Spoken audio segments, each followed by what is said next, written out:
लोग जिंदगी में कभी ऐसा डिसीजन लेते हैं जो कि उन्हें उस वक्त बिल्कुल सही लगता है, लेकिन बाद में उन्हें पता चलता है कि वो उनकी सबसे बड़ी गलती थी। प्लॉट खरीदते वक्त कुछ लोगों के साथ यही होता है। आम आदमी महीनों रिसर्च करता है, बजट जोड़ता है, जगह देखता है, कॉलोनी पसंद कर लेता है और फिर एक गलत साइज का प्लॉट जो है वो खरीद लेता है।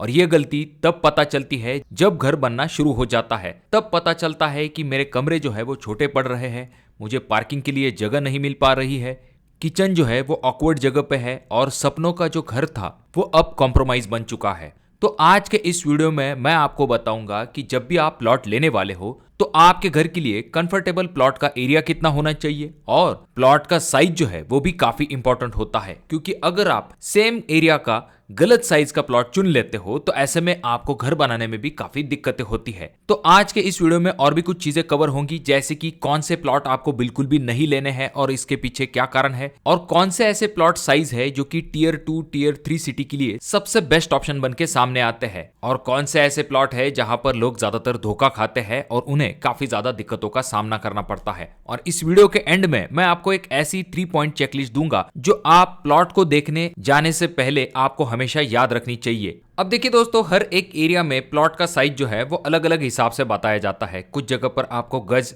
स्क्वायर फीट और स्क्वायर मीटर के हिसाब से प्लॉट का साइज बता दिया जाता है। तो इसमें आपको कंफ्यूज नहीं होना है। यहाँ पर आपको ये ध्यान में रखना है कि एक गज मतलब 9 स्क्वायर फीट होता है, एक square metre is equal to 10.76 square feet होता है। एग्जाम्पल के लिए अगर 100 गज का प्लॉट है, इसका मतलब वो 900 स्क्वायर फीट का प्लॉट है। आमतौर पर बहुत सारी जगह पर गज या फिर स्क्वायर फीट के हिसाब से प्लॉट बेचे जाते हैं। तो अब जानते हैं कॉमन प्लॉट एरियाज के बारे में जो कि ज्यादातर जगह पर आपको दिखाई देते हैं। जैसे कि सबसे पहले आता है 50 गज का प्लॉट, यानी कि 450 स्क्वायर फीट का प्लॉट। ये बहुत छोटा प्लॉट होता है, हालांकि इसमें आपको घर बनाने में थोड़ी सी दिक्कत होती है। अब अगर हम बात करते हैं दूसरे साइज के बारे में तो वो आ जाता है 100 गज का प्लॉट, यानी कि 900 स्क्वायर फीट का प्लॉट। ये छोटा होता है लेकिन वायबल होता है, यानी कि इसके अंदर आप आराम के साथ घर बना सकते हो। अगर हम बात करते हैं नेक्स्ट प्लॉट के बारे में तो वो आ जाता है 150 गज का प्लॉट, यानी कि 1350 स्क्वायर फीट का प्लॉट। ये एक स्वीट स्पॉट है, इसमें आपके जरूरत की बहुत सारी चीजें जो है वो आराम के साथ आप बना सकते हो। अब बात करते हैं नेक्स्ट प्लॉट के एरिया के बारे में तो वो आ जाता है 200 गज, यानी कि 1800 स्क्वायर फीट। ये थोड़ा बड़े साइज का प्लॉट आता है, इसमें भी आप बहुत सारी चीजें बना सकते हो। अब इससे भी बड़े साइज के प्लॉट होते हैं, जैसे कि 2700 स्क्वायर फीट के ऊपर के भी प्लॉट आते हैं, पर वो बहुत ही कम लोग लेते हैं। अब ये तो हो गया प्लॉट का एरिया।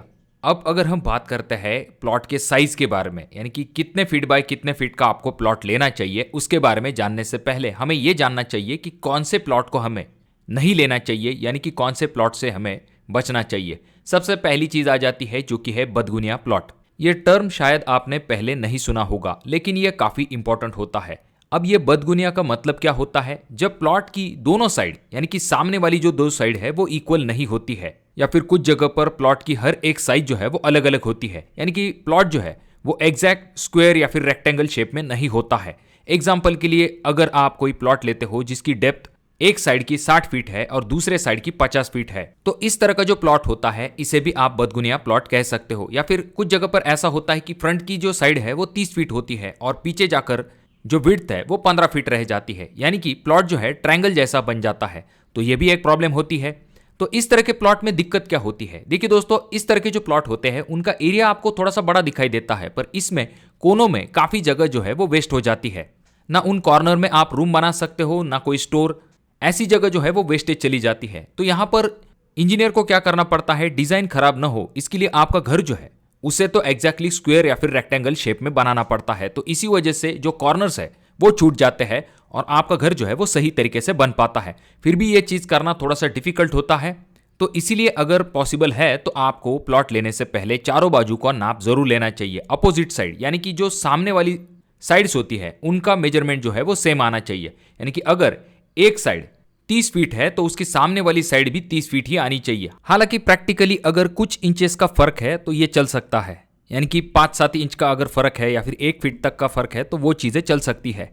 पर यहां पर आपको अगली चीज जो कि जरूर ध्यान में रखनी चाहिए वो है कुछ ऐसे डायमेंशन जो कि दिखने में शुरुआती वक्त में ठीक लगते हैं पर प्रैक्टिकली ये आपको काफी प्रॉब्लम दे सकते हैं। यानी कि सही शेप अगर आपके प्लॉट का नहीं हुआ तो आपको काफी दिक्कत हो सकती है, जिसमें कि सबसे पहली चीज इस तरह के कुछ प्लॉट आते हैं जो कि विड्थ में कम होते हैं और डेप्थ में ज्यादा होते हैं। एग्जाम्पल के लिए 15 फीट बाय 70 फीट का प्लॉट यानी कि 1050 स्क्वायर फीट। अब इसमें फ्रंट जो है वो सिर्फ 15 फीट है, लेकिन डेप्थ जो है वो 70 फीट है। मतलब आपका घर जो है एकदम रेलवे के डिब्बे जैसा बनेगा, लंबा और संकरा, जहां पर आपको सभी चीजें कॉम्प्रोमाइज करनी पड़ेंगी, जैसे कि आपकी पार्किंग, ड्राइंग रूम, लाइट, ये सभी चीजें कॉम्प्रोमाइज होगी। दूसरी चीज आ जाती है जहां पर आपने देखा होगा कि 20 फीट बाय 30 फीट के जो प्लॉट होते हैं वहां पर फ्रंट तो ठीक होता है लेकिन डेप्थ कम होती है। इसकी वजह से रूम जो है वो प्रॉपरली नहीं आते हैं, जहां पर आपको छोटे कमरे, छोटे किचन और फ्यूचर में कोई एक्सपेंशन यहां पर आप नहीं कर सकते हो।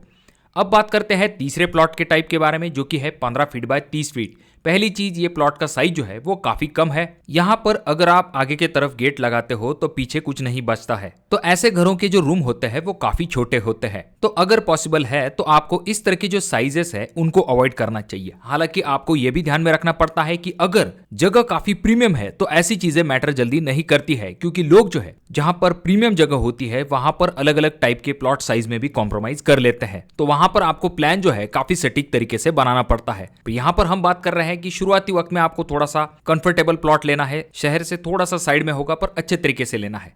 तो यहाँ पर आपके सामने नेक्स्ट ऑप्शन आ जाता है जहां पर आपके लिए सबसे बेस्ट साइज कौन से हो सकते हैं। देखिए दोस्तों, ऑप्शन 1 आ जाता है जो कि है 22 फीट बाय 45 फीट, या फिर आप 20 फीट बाय 45 फीट के ऑप्शन के तरफ भी जा सकते हो। अगर आपका बजट थोड़ा सा टाइट है तब भी आपके लिए ये एक अच्छा ऑप्शन हो सकता है। इसमें आपको फ्रंट जो है वो डायरेक्टली 22 फीट का मिल जाता है और डेप्थ जो है वो आपको 45 फीट की मिल जाती है। इसके अंदर आप एक आराम के साथ डिसेंट घर जो है वो बना सकते हो। 2 BH के घर आप इसके अंदर आराम के साथ बना सकते हो। एक पार्किंग भी यहाँ पर आ जाती है और इस साइज के प्लॉट जहां होते हैं वहां पर सोसाइटी जो है वो जल्दी डेवलप भी होती है, क्योंकि इस रेंज में ज्यादा बायर्स होते हैं। अब बात करते हैं दूसरे ऑप्शन के बारे में। अगर आपका थोड़ा सा बजट ज्यादा है, ऐसे में आप 25 बाय 50 फीट का जो ऑप्शन है उसके तरफ जा सकते हो। यह काफी अच्छा ऑप्शन है। इसमें आपको फ्रंट जो है वो डेफिनेटली अच्छा मिलता है 25 फीट का। इसमें आपको गेट के बाद भी अच्छी खासी चौड़ाई मिलती है। डेप्थ जो है वो भी 50 फीट की है, जिसके अंदर आप living room, 2-3 bedroom, kitchen, parking, ऐसी सभी चीजें आपकी जो है कंफर्टेबली आ जाती है। और इस तरह के जो प्लॉट होते हैं वो रीसेल भी काफी आसानी के साथ हो जाते हैं और कंस्ट्रक्शन कॉस्ट जो है वो भी मैनेजेबल रहती है। अब दोस्तों, अगर आपका बजट अच्छा खासा है, आप थोड़ा सा ज्यादा चीजें घर के अंदर प्लान करना चाहते हो या फिर आपको ज्यादा स्पेस चाहिए, ऐसे में आप तीसरे ऑप्शन की तरफ जा सकते हो जो कि है 30 फीट बाय 60 फीट। यहाँ आपको और भी फ्रीडम मिल जाता है, जैसे कि अगर आप चाहो तो बड़ा लिविंग रूम, अलग से puja room, servant room, top floor जो है वो आप रेंटल यूनिट के तौर पर भी दे सकते हो, लेकिन आपको इसमें थोड़ा सा इन्वेस्टमेंट जो है वो ज्यादा करना पड़ता है। अब दोस्तों, वीडियो में आगे बढ़ने से पहले मैं भी जानना चाहूंगा कि आपका जो एरिया है वहां पर 1000 स्क्वायर फीट का जो प्लॉट है उसके आखिर क्या रेट चल रहे हैं, जिससे कि बाकी व्यूअर्स को भी आइडिया मिल जाएगा। देखिए दोस्तों, टियर 2, टियर 3 सिटी के हिसाब से जो प्लॉट के अच्छे साइजेस है उसमें आप जो है 100 गज यानी कि 900 स्क्वायर फीट या फिर 1000 स्क्वायर फीट के जो प्लॉट है, इसका फायदा यह होता है कि इनका कॉस्ट ज्यादा नहीं होता है और आप इनके अंदर एक अच्छा घर बना सकते हो। अगर आपको थोड़ा सा आंगन चाहिए, गार्डन के लिए थोड़ा सा स्पेस चाहिए, तो आपको थोड़ा सा ज्यादा बड़ा प्लॉट लेना पड़ेगा, यानी कि 1300 स्क्वायर फीट या फिर 1500 स्क्वायर फीट के आसपास अगर आप प्लॉट लेते हो तो आप वहां पर थोड़ा सा ओपन स्पेस जो है वो आपको मिल पाता है, थोड़ी सी पार्किंग मिल जाती है, छोटा सा गार्डन आप वहां पर एडजस्ट कर सकते हो। कंपाउंड वॉल बनाने के बाद ये भी घर काफी अच्छा दिखाई देता है।